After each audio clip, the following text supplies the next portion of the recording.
115장 기쁘다 구주 오셨네.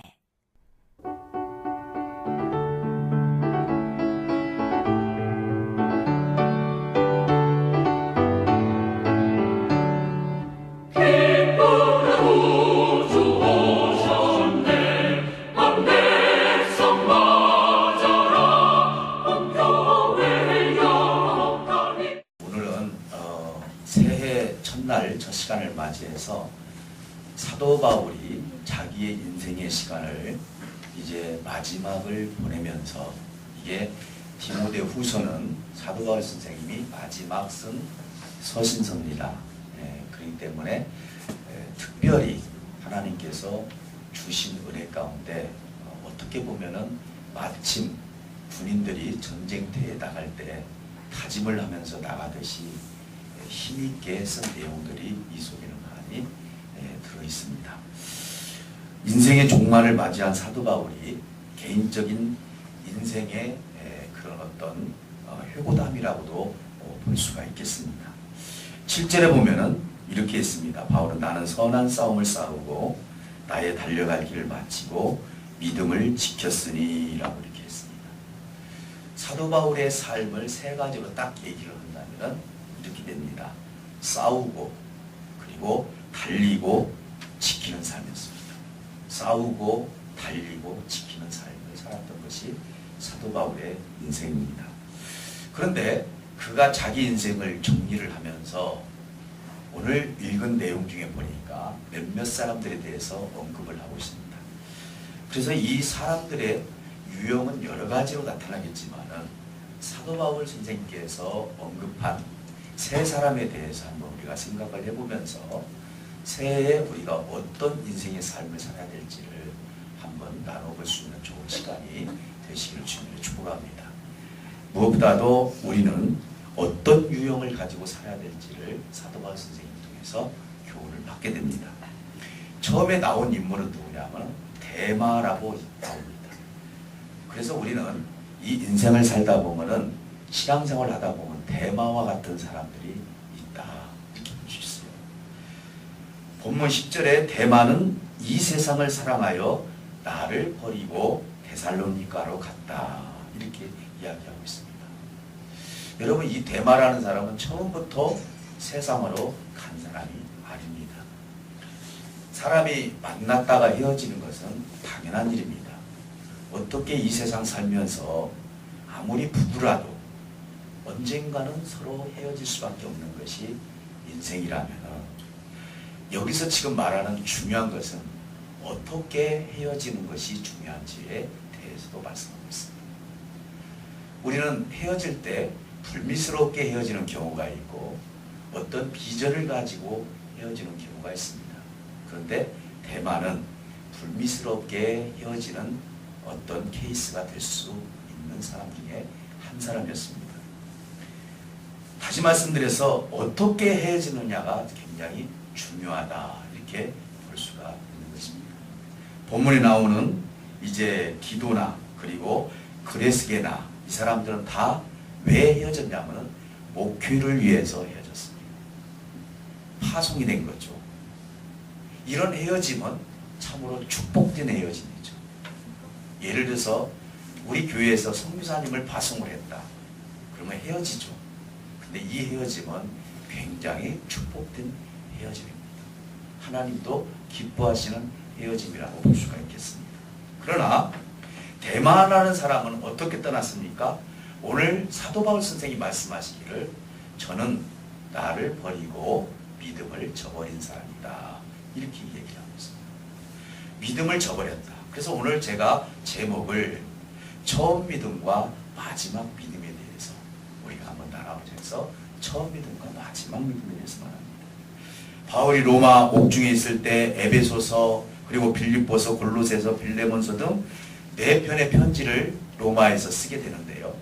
그때 골로새서 4장 14절과 빌레몬서 24절을 보면은 바울이 편지 말미에 동역자의 안부를 물을 때 거기서 데마라는 이름이 나오고 있습니다. 다시 말씀드리면은 사도 바울 선생님이 로마에서 하나님의 사역을 할 때 약 2년 정도를 우리 사도 바울 선생님을 도우면서 복음의 역사를 같이 이뤘던 사람들 중에서 한 사람입니다. 얼마나 충성된 사람이었습니까? 그는 나를 도왔다고 했어요. 자, 그런데 문제는 뭐냐? 복음을 위해서 열심히 일을 하고 도왔고 사도 바울 선생님이 감옥에서 일단은 나왔습니다. 1차적으로. 그런데 문제가 뭐냐면 다시 사도 바울 선생님이 잡혀서 로마 감옥에 들어가게 되면서 이제는 이 데마라는 사람이 실망하고 절망하면서 혹시라도 나에게 어려움이 올 수도 있겠구나. 그동안에 사도 바울 선생님에 대해서 최선을 다해서 하나님의 뜻을 이루기 위해서 같이 복음의 역사를 이뤘던 이 데마가 결국은 사도 바울 선생님이 감옥에 들어감으로 말미암아 그 고난을 견디지 못하고 결국은 믿음을 저버리고 세상으로 나갔다. 이제 사도 바울 선생님은 그렇게 표현을 하고 있는 것입니다. 이 세상을 사랑하고 나를 버렸다라고 했는데 사도 바울 선생님은 절대로 사람을 잃었기 때문에 섭섭해서 그렇게 이야기한 것이 아닙니다. 저도 마찬가지예요. 우리가 가끔 보면은 목기를 하다 보면은 사람을 잃을 때가 있어요. 그래서 세상으로 나가는 경우가 있죠. 섭섭해서 그런 것이 아니라 안타까운 마음이 생깁니다. 하나님의 길을 가다가 오히려 세상 사람이 세상 길을 가는 것은 이해가 가지만은 하나님의 사람으로서 열심히 가다가 도리어 세상으로 나가버리게 된다면 이것은 더더욱 비참한 인생이 될 수밖에 없다는 것이죠. 여러분, 이제는 우리는 처음 믿음과 끝 믿음이 똑같은 역사가 일어나시기를 주님을 축복합니다. 끝에 가서 우리가 변해서는 안 되죠. 그래서 항상 끝이 중요한 것 같아요. 끝이. 사랑하는 성도 여러분, 우리는 어떻게 보면은요, 이 안타까움 앞에서 그 고난을 이기지 못하고 대만은 결국은 세상으로 향해서 갔을 때 이제는 하나님의 뜻대로 살아갈 수 있는 용기를 잃어버린 사람 중에 한 사람이었다. 잠언 25장 4절에 보면은 은에서 찌꺼기를 제거해라 라는 말씀이 있습니다. 우리가 정말 깨끗한 은을 얻으려면 그 찌꺼기를 제거를 해야 되죠. 우리가 신앙생활을 하다 보면 우리가 살아가는 동안 하나님을 향해서 갈 때 찌꺼기들이 있습니다. 이 찌꺼기를 고난이라고도 볼 수 있습니다. 그것을 끄집어내야 돼. 여러분, 수술을 할 때 무엇인가 나쁜 것을 끄집어냈을 때 그 고난과 고통은 이루 말할 수가 없어요. 아무리 마취를 해도 끝나고 나면 거기에 고통과 통증이 생길 수밖에 없는 것입니다. 왜 그렇죠? 내 몸이 건강해지기 위해서 나쁜 것을 뽑아내다 보니까 그런 것입니다. 우리가 영적인 삶도 그런 것입니다. 우리가 살아가면서 결국은 하나님의 길을 가다 보면 하나님이 때로는 우리에게 허락하신 그런 고난을 견디지 못해서 세상으로 돌아가는 사람들이 얼마나 많이 있는지 모릅니다. 욥기는 욥은 23장 10절에서 뭐라 했습니까? 나를 단련하신 후에 순금같이 나를 연단하셨다. 그리고 나를 순금같이 나오게 하셨다라고 그렇게 고백을 하고 있습니다. 우리가 순금이 된다는 것, 하나님 앞에 거룩하고 깨끗하게 된다는 것은 고난을 통해서 내가 연단이 되고 고난을 통해서 내가 만들어져 간다는 사실이었습니다. 혹시 내년 올해 2019년도를 맞이했는데 좀 어려운 일이 있고 힘든 일이 있다 할지라도 절대로 세상을 향해서 가지 마시고 그 고난을 이기면서 끝까지 승리할 수 있는 저와 여러분들이 되시기를 주님으로 축복합니다. 사랑하는 성도 여러분, 이제는 무엇보다도 조금 어려운 일이 생기면 뒷걸음치는 사람들이 아니라 하나님 앞에 당당히 서서 하나님 앞에 기도하면서 주님의 뜻을 이루어갈 수 있는 저와 여러분들이 되시기를 주님으로 축복합니다. 두 번째 인물은 참 이 사람을 생각하면 감사할 때가 너무 많습니다. 여러분, 그 바울이라는 영화를 보게 되면요, 누가라는 인물이 나오게 됩니다. 이 누가라는 사람은요, 유대인이 아니에요. 헬라인입니다. 그리고 다소에서 있었을 때 사도 바울 선생님을 통해서 전도를 받은 사람이 바로 누가예요. 근데 이 누가는 의사 선생님이었습니다. 근데 하나님께서 참 이 누가를 통해서 사도 바울 선생님을 붙여주면서 얼마나 충성되게 사도 바울을 따라다녔는지, 어디가 아프면 아픈 대로 치료를 해주면서 나름대로 사도 바울 선생님이 사역을 할 때마다 도움을 줬던 사람 중에 한 사람이었습니다. 오늘 누가도 그렇게 이야기를 합니다. 선교 사역을 통해서 의사로서 허약한 몸을 항상 돌봐줬던 이 누가에 대해서 항상 사도 바울 선생님은 감사하는 마음을 가지게 되었습니다. 그는 결국은 어떤 삶을 살았느냐? 누가복음을 쓰게 됐고, 로마 사람들을 위해서 누가복음을 쓰게 되었고, 그리고 사도들의 행전, 사도행전을 쓰면서 사도 바울이 어떻게 살았는지에 대해서 정확하고 확실하게 써줬던 분이 바로 누가 선생님입니다. 우리가 누가에 대해서 왜 존경심을 가질 수밖에 없느냐? 그는 처음부터 끝까지 변함없이 누구를 도왔느냐? 사도 바울 선생님을 도왔습니다. 심지어는 로마에까지 가서 사도 바울 선생님을 도웠고, 감옥에까지 가서 사도 바울 선생님을 도우면서 그 속에서 사도 바울 선생님을 통해서 사도행전을 쓸 수 있는 그런 귀한 기회, 영광의 기회를 가지면서 이제는 사도 바울이 누가를 사랑하고 누가가 사도 바울을 사랑할 수 있는 그 마음을 가졌던 것입니다. 야고보서 1장 17절에 보면은 그는 변함도 없으시고 회전하는 그림자도 없으신 분이다, 이렇게 얘기했는데, 이 말은 뭔 말입니까? 변함이 없다는 거예요. 여러분, 정오 12시가 되면은 그늘이 생기지 않습니다. 그래서 12시에 여러분 연필을 해를 향해서 놓게 되면은 거기에는 그림자가 하나도 없습니다. 그래서 하나님을 표현을 할 때 회전하는 그림자가 없다라고 하나님은 그렇게 표현합니다. 다시 말씀드리면은 처음부터 끝까지 변함없이 빛을 발하시는 분이 누굽니까? 하나님이시라는 것이죠. 우리 신앙도 마찬가지입니다. 변함없이 하나님을 사랑하고 변함없이 하나님의 뜻을 이루어갈 수 있는 저와 여러분들이 되신다면 하나님의 사역을 통해서, 신앙을 통해서 여러분들이 올 한 해도 정말 변함없는 하나님의 사랑이 저와 여러분들에게 임할 줄 믿습니다. 누가와 같은 삶이 넘쳐 흐르시기를 주님으로 축복합니다. 마지막으로 세 번째는 마가와 같은 사람. 이제 대마, 그 다음에 누가, 그 다음에 마가입니다. 역시 마가도 마가복음을 쓴 사람입니다. 여러분 잘 알다시피 11절 하반절 12절에 보니까 내가 올 때에 마가를 데리고 오라, 그렇게 얘기를 합니다. 사실은 디모데를 지금 초청을 했어요. 에베소에서 목회 생활을 했던 디모데를 초청하면서 디모데에게 뭐라고 얘기합니까? 마가를 데리고 오라. 자, 마가는 누굽니까? 바나바의 친척입니다. 여러분, 마가의 다락방 들어보셨죠? 이 마가의 다락방은 그곳에서 아주 중요한 두 가지 사건이 있었습니다. 첫 번째 사건은 뭐냐면 주님이 십자가에서 돌아가시기 전에, 죽으시기 전에 성찬 예전을 행했던 장소가 마가의 다락방입니다. 그리고 예수님께서 말씀하시기를 오순절 다락방 사건이 있어요. 마가의 다락방 사건이 있는데 오순절에 성령이 임했던 곳이 바로 어디입니까? 마가의 다락방입니다. 다시 말씀드리면은 이 마가를 통해서 하나님께서 하나님의 사역을 감당할 수 있는 그 장소를 허락해 주었던 것이 바로 마가예요. 마가가 주인이죠, 어떻게 보면. 다시 말씀드리면 마가는 굉장히 부한 삶을 살았습니다. 그래서 어려움을 모르고 살았던 사람 중에 한 사람입니다.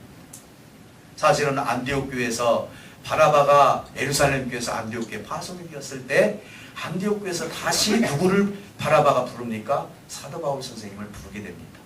거기서 성경 말씀을 가르치고 성령이 충만해서 그들을 두를 세우고 선교사를 파송을 했을 때 1차 전도 여행 때 바나바가 이런 얘기를 합니다.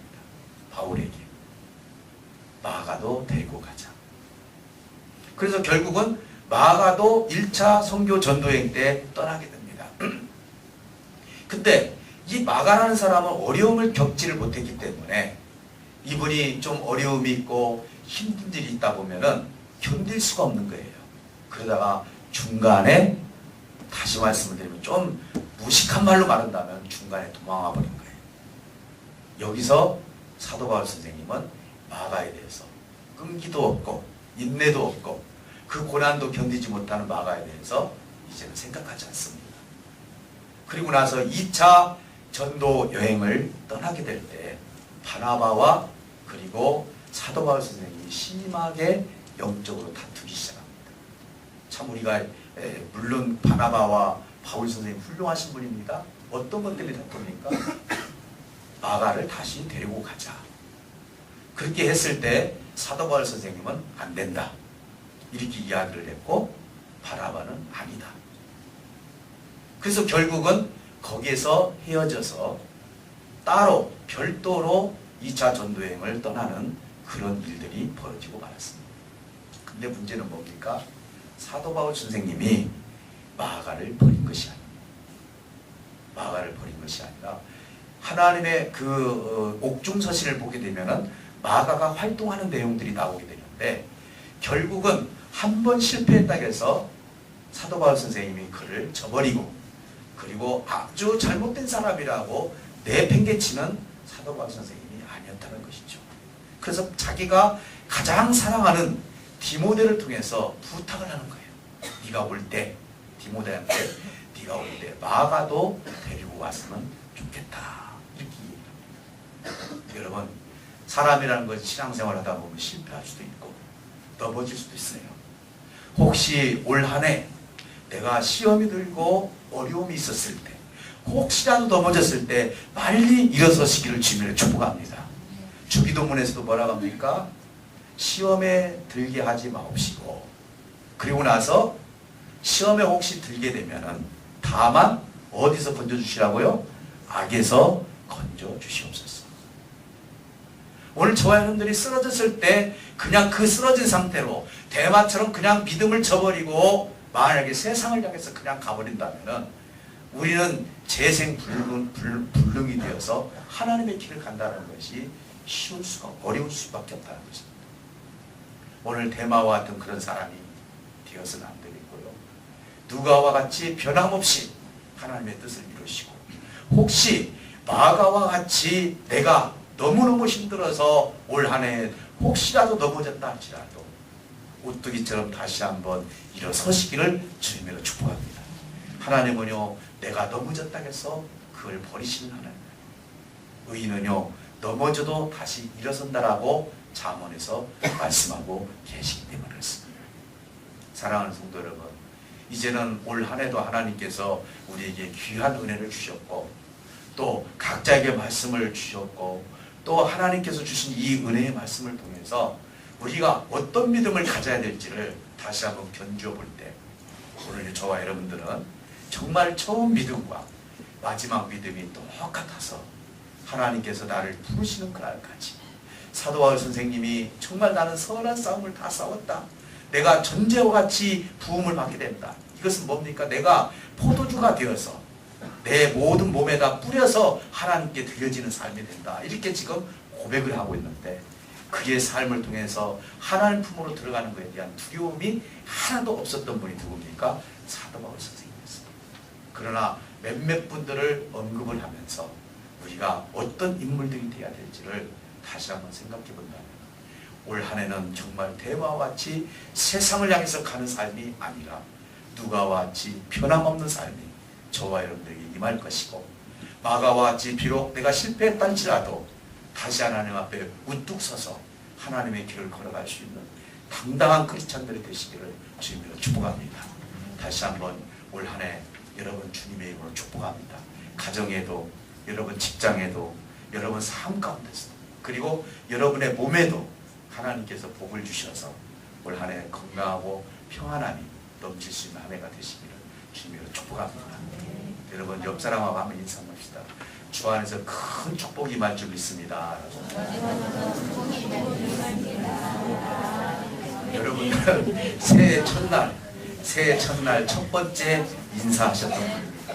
꼭 올 한 해 여러분 내 옆에 누가 앉아 있었는지 꼭 기억하셔서 내년도에도 꼭 옆에 앉아주시기를 주님으로 축복합니다.